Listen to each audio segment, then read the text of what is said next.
할렐루야. 옆사람 축복합시다. 당신은 거룩한 자이십니다. 어떤 거룩한 자일까요? 우리는 하나님의 거룩한 자죠. 다시 한번 옆사람에게 당신은 하나님의 거룩한 자입니다. 그리고 또 고백하기는 우리는 하나님의 사랑받는 자거든요. 우리는 거룩하고 사랑받는 자답게 살 수 있어야 되는 거예요. 옆사람에 다시 축복합시다. 당신은 사랑받는 자입니다. 아멘. 여러분, 우리 모두는 하나님의 거룩하고 사랑받는 자임을 기억하시고 답게 살 수 있기를 축복합니다. 올 한 해 우리가 기쁨을 드린 영성을 가지고 빌립보서 말씀으로 쭉 금요 기도에 달려왔어요. 오늘 이제 마지막 말씀이에요. 빌립보서 마지막 말씀인데, 마침 내년도에 중점적으로 함께 말씀을 나누고 선포할 것 중에 하나가 예수님 때문에 복을 받는 거거든요. 나는 예수님 때문에 반드시 복을 받으리라. 나는 예수님의 복음을 위하여 반드시 복을 받으리라. 이 부분에 좀 집중하면서 달려가고자 하는데, 마침 빌립보서 4장 마지막 말씀이 이 재물에 대한 부분이에요. 하나님을 믿는 하나님의 자녀들은 재물을 어떻게 사용하는가에 따라서 내가 어떻게 복을 누리고 있는지를 보여지고 있거든요. 참 좋은 말씀인데, 아마 이제 다음 주부터 신년부터 새롭게 시작되는 이 금요 기도의 말씀이 이 물질에 대한 부분, 복에 대한 부분, 이 복을 받기 위해서 욕심을 어떻게 정복해야 되고, 어떻게 재물을 흘려보내야 되고, 어떻게 하나님 주신 재물을 사용해야 되고, 그런 부분들을 말씀을 나누면서 이제 내년도의 말씀은 골로새서 말씀이다 보니 또 골로새서도 함께 나누고자 합니다. 오늘 이 빌립보 4장 말씀 마지막 말씀입니다. 돈을 어떻게 사용하는지 그 사람의 믿음을 재는 하나의 척도가 되죠. 지금을 살고 있는 우리에게 가장 큰 우상은 뭡니까? 우상입니다. 우상. 그러나 우리 믿는 자들은 재물을 어떻게 여겨야 할까요? 성도의 재물 사용 그 첫 번째는 주 안에서 자족하는 거예요. 돈을 신으로 섬기는 것이 아니라 돈을 도구로 보고 주어진 것이 만족하며 감사하는 것, 그게 자족이지요. 자족한다는 것, 저번에도 말씀드렸듯이 바울은 뭐라고 그럽니까? 비천에 처할 줄도 알고 풍부에 처할 줄도 아는 것이라고 그랬어요. 중요한 것은 이 자족이라는 것은 하루아침에 되어지는 것이 아니죠. 떡하니 난 자족했어 라고 그냥 선포할 수 있는 게 아닌 거예요. 배워서 하는 거예요. 경험해서 하는 거예요. 사도 바울은 풍부에 처해 보기도 했고 궁핍에 처해 보기도 했어요. 아무나 배울 수 있는 게 아니죠. 능력을 공급해 주신 예수 그리스도로 인해서 자족할 수 있는 거예요. 그래서 그 유명한 말씀이 있죠. 따라서 합시다. 내게 능력 주신 자 안에서 내게 능력 주시는 자 안에서 내가 모든 것을 할 수 있느니라. 내가 모든 것을 할 수 있느니라. 그렇게 고백했던 거예요. 하나님께서 구주 예수를 통해서 우리에게 날마다 능력을 공급해 주시기 때문에 그 은혜로 돈이 최고라는 그 세상에서 우리는 자족함을 배울 수 있는 것입니다.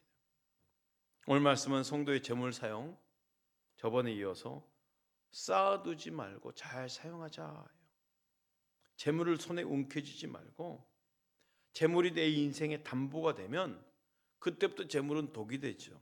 손을 펴서 필요한 사람들에게로 흘려 보내야 되는 거예요. 물질은요, 우리 주님이 저에게 함께 나누라고 주신 것입니다. 하나님이 재물 주신 첫 번째 이유죠. 신앙생활 하다 보면 눈에 보이지 않는 하나님을 믿기 때문에 우리 신앙이 마치 사실적이 않는 것처럼, 구체적이지 않는 것처럼 생각할 위험이 있어요. 그냥 우리는 눈에 보이지 않는 하나님을 믿지만, 우리가 하나님을 바르게 믿는 증거는 눈에 보이는 사람들을 대할 때 어떻게 대하는가를 보면 알 수 있어요. 신앙생활 잘하고 있는지 못하고 있는지 사람을 대하는 모습을 보면 알 수 있어요. 신앙생활에는 그저 주관적이고 남들은 잘 모르는 것이 아니에요. 나와 하나님만 아는 것도 절대로 아니에요. 성경은요, 신앙은 굉장히 구체적이고 사실적이고 객관적인 것이라고 말합니다. 특히 물질을 어떻게 바라보고 재물을 어떻게 쓰는지를 보면 신앙생활의 진짜 모습이 선명하게 드러납니다. 재물을 얻는 과정에는 사람의 노력과 수고와 재능이 들어가죠. 그래서 사람들은 자신이 돈을 버는 것처럼 생각하고 싶어요. 내가 능력이 있어서, 내가 재능이 있어서 이 정도 내가 벌지. 그렇게 생각하기 쉬운 거예요. 그러나 재물을 포함한 모든 것이 누구의 것입니까? 하나님의 것이에요.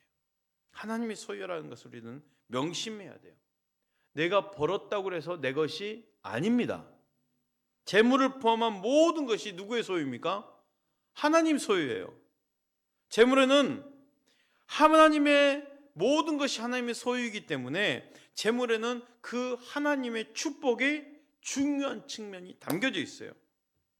재물은 분명 하나님의 축복이 있다라는 거죠. 또한 분명한 사실, 재물 안에는 하나님의 축복이 분명하지만 그것이 내가 살아온 삶의 보상, 내가 이렇게 살아서 하나님 축복을 주셨다 이렇게 생각해서는 안 된다는 거예요. 우리 삶의 핵심 원리가 뭡니까? 은혜잖아요. 은혜. 자격 없는 자에게 주시는 하나님의 선물. 그러면 재물을 복으로 주시는 하나님의 의도와 목적이 분명하게 있다라는 거지요. 왜? 너가 이렇게 살았으니 내가 너에게 부어주겠어? 이게 아니라는 거예요. 선물이니까. 그러면 이 선물 나에게 주신 분명한 이유가 있겠죠. 그 분명한 이유를 가지고 주신다는 거예요. 의도가 있다라는 거죠. 이 하나님의 복에 대해서는 내년 상반기 때 구체적으로 말씀을 나눌 거예요. 내년 금요 기도회는 미리 광고를 드리자면 이제 매달 처음 돌아오는 금요 기도회는 연합예배로 드립니다. 그러니까 지금까지는 첫 주일에 금요 기도회가 연합 금요 기도로 잡았는데 이제는 첫 주일이 아니라 주일이 안 껴도 매달 첫날 금요 기도회. 무슨 말인지 아시겠죠? 주일 첫 주가 아니고 매달 첫날 금요 기도회를 연합 금요 기도회들이 있는데 연합이란 말 자체가 그냥 다 온다고 생각하지만 뭔가 좀 부족함이 느껴졌어요, 제가. 그래서 좀 연구하기를 기간별로 특성하고 또 기간 회장, 부회장까지 이렇게 기도하는 걸로 좀 잡아봤어요, 대표 기도를. 그래서 1월달 좀 청년들, 중고 청년들을 해서 준비를 좀 하면 좋겠어요. 그래서 각 기간이 돌아가는데 두 기간이 연합해서 할 수 있도록 제가 좀 표를 짜봤거든요. 그렇게 좀 가면 좋겠고, 첫 주 연합 금요 기도회는 이제 이 복에 대한 부분들을 나눌 거고요. 이 신년 축복 특세도 그 부분에 있어서 말씀을 나눌 거고요. 그리고 이제 나머지 금요 기도회는 골로새서 말씀, 비전에 있는 말씀을 가지고 함께 하고자 합니다. 구약 이스라엘 백성에게 하나님이 만나를 주시죠. 신명기를 보면 모세가 만나 사건을 이렇게 해석해요. 신명기 8장 3절 한번 우리 함께 읽어봅시다. 시작. 너를 낮추시며 너를 줄이게 하시며 또 너도 알지 못하며 내 조상들도 알지 못하던 만나를 내게 먹이신 것은 사람이 떡으로만 사는 것이 아니요 여호와 입에서 나오는 모든 말씀으로 사는 줄을 내가 알게 하려 하심이니라. 자, 보세요. 하나님 만나를 주신 이유가 뭐라고 그랬습니까? 그들의 굶주림을 해결하기 위한 목적으로 만나를 주신 게 아닙니다. 영적 세계가 있다라는 거죠. 우리 영적인 존재이기 때문에 하나님의 입에서 나오는 말씀을 먹어야 살 수 있음을 알고 그 삶을 사모하라고 만나를 주신 것입니다. 만나 자체에 곧 육신의 떡의 마음을 뺏기면 안 된다는 거죠. 아, 이 만나 너무 신령해. 이 만나 자체에 내 마음을 뺏기지 말라는 거예요. 나는 영적 존재이기 때문에 하늘에서 내려오는 그 하나님의 말씀으로 살아야 된다는 것을 강조하기 위해서 그 삶을 살라고 만나를 주신 거거든요. 신약에 넘어와서 예수님이 이 땅에 오셨을 때 유대인들이 이런 질문을 해요. 우리 조상들은 만나를 먹었습니다. 그게 표적인데 당신은 우리에게 무슨 증거를 주실 건가요? 라고 물어보는 거예요. 그럼 주님이 이 만나에 대해서 이 사건을 이렇게 해석해 주시네요. 요한복음 6장 48절 51절 말씀이에요. 내가 곧 생명의 떡이니라. 너희 조상들은 광야에서 만나를 먹었어도 죽었거니와 이는 하늘에서 내려오는 떡이니 사람으로 하여금 먹고 죽지 아니하게 하는 것이니라. 나는 하늘에서 내려온 살아있는 떡이니 사람이 이 떡을 먹으면 영생하리라. 내가 줄 떡은 곧 세상의 생명을 위한 내 살이니라 하시니라. 그 만나를 통해 진짜 떡이신 주님이 오심, 주님의 살과 피를 바라보고 기억하고 누리게 되기를 기대하는 거예요. 만나에만 초점을 맞추지 말라는 거죠. 하늘에서 내려온 그 떡인데도 불구하고 사람들이 그걸 먹어도 죽었다는 거예요. 하지만 이 하늘에서 내려왔다는 이 떡에 대해서 진짜 핵심은 먹고 죽지 아니하게 하려는 것인데, 우리 주님 말하죠. 내가 하늘에서 내려온 살아있는 떡이니 사람이 이 떡을 먹으면 영생하리라. 곧 만나를 통해서 누구를 바라보라는 거예요? 우리 예수 그리스도를 바라보라는 거죠. 만나에만 초점을 맞추면 안 되는 거예요. 만나는 하나님 나라와 부요와 은혜를 실제적으로 체감할 수 있는, 실감할 수 있는 방법으로 하나님이 공급하신 도구였다는 거예요. 재물도 마찬가지입니다. 재물은 하나님의 넘치는 은혜와 부요를 사실적으로 실감하도록 하나님이 주신 도구예요. 그런데 우리는 어디에 마음을 뺏깁니까? 재물 자체에 마음을 뺏기는 거예요. 재물을 통해서 하나님 주신 영적 교훈과 참된 복과 하나님 나라의 마음을 쏟는 것이 아니라 재물의 획득에 관심을 갖고 재물이 주는 편리에 마음을 뺏긴다면 그것은 실패하는 것이죠. 지금을 살고 있는 우리의 삶, 많고 적음의 차이는 있지만 사실 그 어느 때보다 부유한 편이죠. 한국 역사 안에 오늘만큼 부유하고 강성한 때가 어디 있었습니까?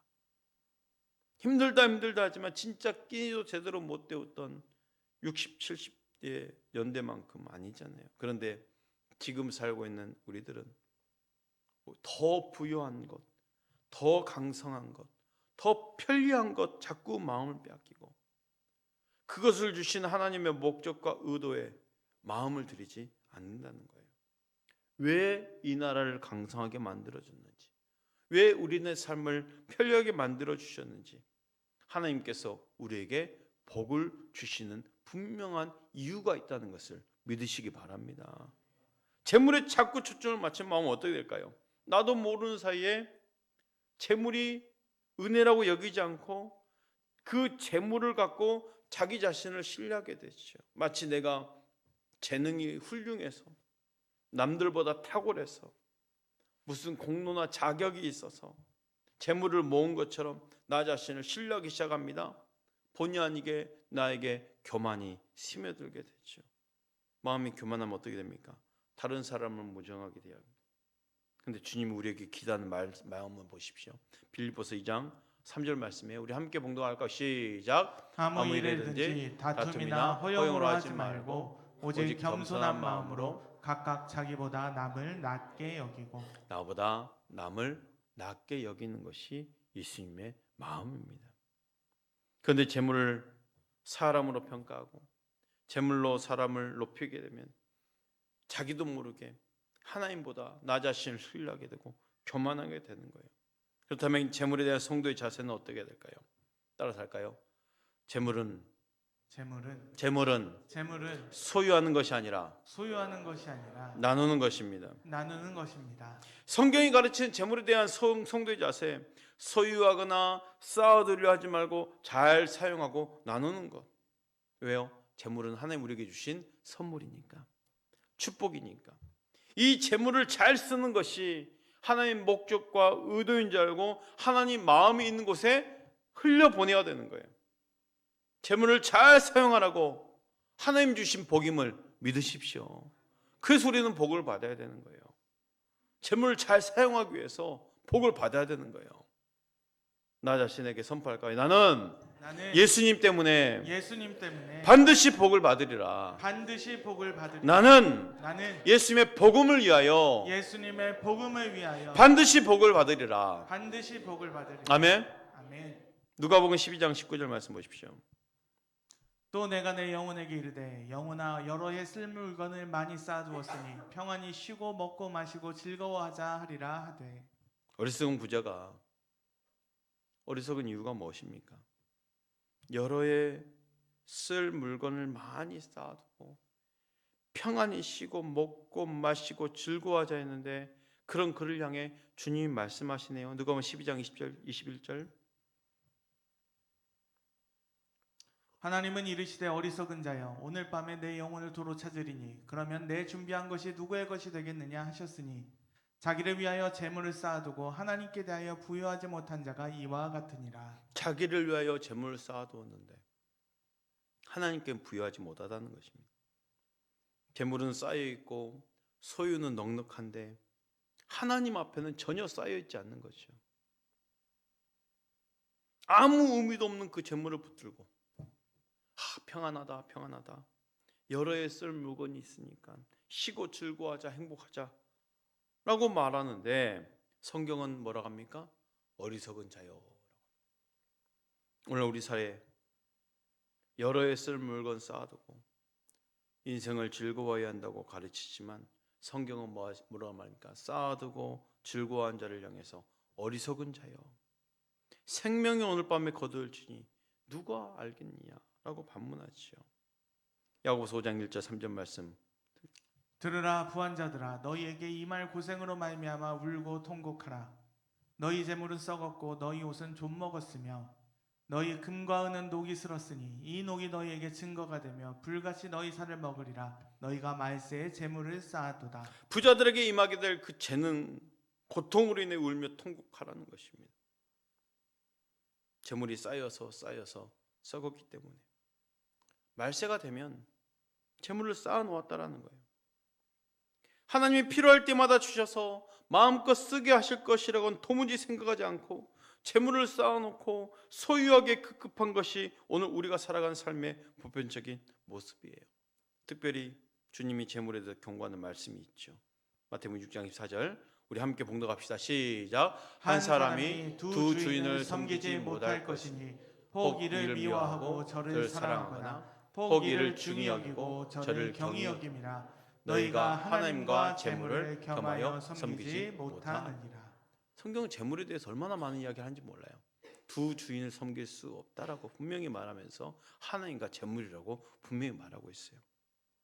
이건 재물 자체를 정죄한 게 아니지요. 왜요? 재물에는 하나님 축복이 있기 때문에, 담겨 있기 때문에 하나님 주신 복인 재물을 잘 사용하지 않으면 오히려 재물을 섬기는 자가 되어버린다는 거예요. 그러니 하나님 주신 이 재물을 잘 사용함으로 이 재물이 축복이 될 수 있도록 만들어내시길 바랍니다. 우린 재물 잘 사용해야 되죠. 잘 흘려보내야 돼요.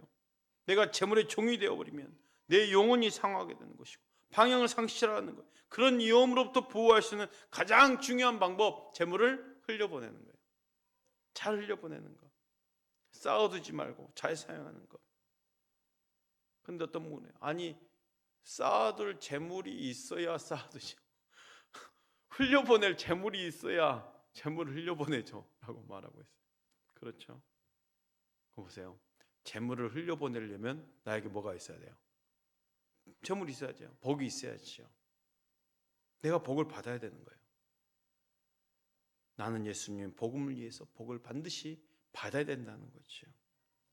말씀을 근거를 통해서 왜 재물에 대해서 이렇게 말씀하는지 알려드릴게요. 예수님의 복음을 위해서 복을 받아야 되는 분명한 이유가 있습니다. 예수님이 이 세상에 떠나실 때 남기고 간 축복 그 말씀 보십시오. 사도행전 1장 8절 9절 말씀이에요. 오직 성령이 너에게 임하시면 너희가 권능을 받고 예루살렘과 온 유대와 사마리아와 땅끝까지 이르러 내 증인이 되리라 하시니라. 이 말씀을 마치시고 그들이 보는데 올려져 가시니 구름이 그를 가리어 보이지 않게 하더라. 자, 사도행전 말씀이에요. 예수님 승천하신 장면이죠.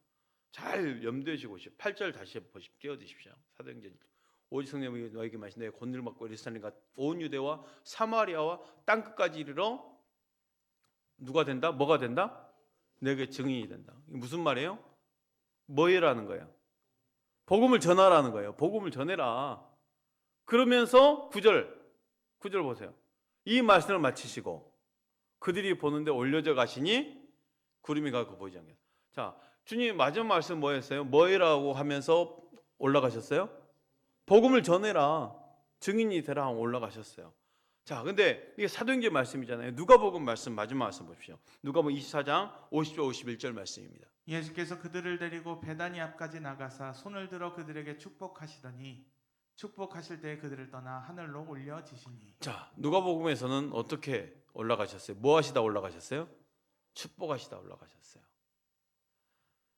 사도행전과 누가복음에서 보여주는 예수님의 승천 마지막 장면, 똑같은 마지막 장면이에요. 근데 보세요. 누가복음과 사도행전의 저자가 누굽니까? 누가요? 똑같은 사람이에요. 누가복음, 사도행전은 다 누가가 적었어요. 누가는 의사입니다. 얼마나 치밀합니까? 사도행전에서는요, 말씀 후 승천하셨다라고만 말하지만 누가복음에서는 예수님의 승천하신 모습 구체적으로 기록되어 있죠. 그 승천하는 모습이 이렇습니다. 손을 들고 사랑하는 제자들을 축복하시면서 승천하셨어요. 그러면 사도행전과 연결해서 볼까요? 사도행전과 연결해서 보면 축복을 받은 제자들이 해야 될 일이 뭐예요? 복음 전하는 거예요. 이해가 되십니까? 복음을 전하는 거예요. 예수의 복음을 전하는 거예요. 그리고 그들을 축복하셨어요. 여러분, 예수의 복음을 전하기 위해서 복을 반드시 받으시길 바랍니다. 예수님의 복음을 전하는 제자들에게 축복을 남기고 가셨던 거예요. 복음을 전해야 할 제자들에게 축복을 남기고 가셨어요. 그것은 복음을 전하는 일에는 반드시 복이 필요했기 때문에, 내가 복을 받아야 되기 때문에 예수님이 이 땅에서 남기신 마지막 말씀, 성령 충만하여 땅끝까지 증인이 되라는 말씀이지만 이 복음 전파를 위해서 물질의 복을 받아야 되기에 손을 들고 제자들을 축복하며 가셨다는 사실을 확신하시길 바랍니다. 그렇다면 사랑하는 성도 여러분, 내가 복 받기를 원한다고 믿습니까? 그렇다면 나면 예수님을 위해서, 복음을 위해서 복을 받아야 되는 거예요. 이 복은 땅끝까지 복음을 전하기 위해서 주시는 거예요. 분명한 목적이 있는 거죠. 영적인 복과 함께 물질적인 복이 분명히 포함되어 있는 게 당연합니다. 예수님이 이 땅에서 공생에 사역하셨을 때 누울 곳조차 없는 분이셨어요. 주님이 움직일 때 대략 한 제자들 포함해서 20-30명 정도가 함께 움직였죠. 그들이 먹고 자는 것 다 어떻게 공개받습니까? 다 흘려보낼 자들을 통해서 공개를 받는 거예요. 그렇잖아요. 현실적으로 복음을 전하는 일에는 물질이 필요합니다. 사람들이 기본적으로 살아가는데 필요한 것도 물질입니다. 그리고 이 물질은 주변 사람들에게 예수님 믿고 복을 받았음을 보여주는 도구죠. 그럼 반드시 복음 전파를 위해서 필요한 거예요. 여러분, 확신하십시오. 복음을 위해서 복을 받기 원하는 나에게 예수님이 복을 주실 것입니다. 내가 받은 복은 하나님께로부터 온 것을 믿으시기 바랍니다. 잘 흘려보내시길 바랍니다. 잘 섬기시길 바랍니다. 잘 심으시길 바랍니다. 시간 찬양하시고 함께 기도할까요?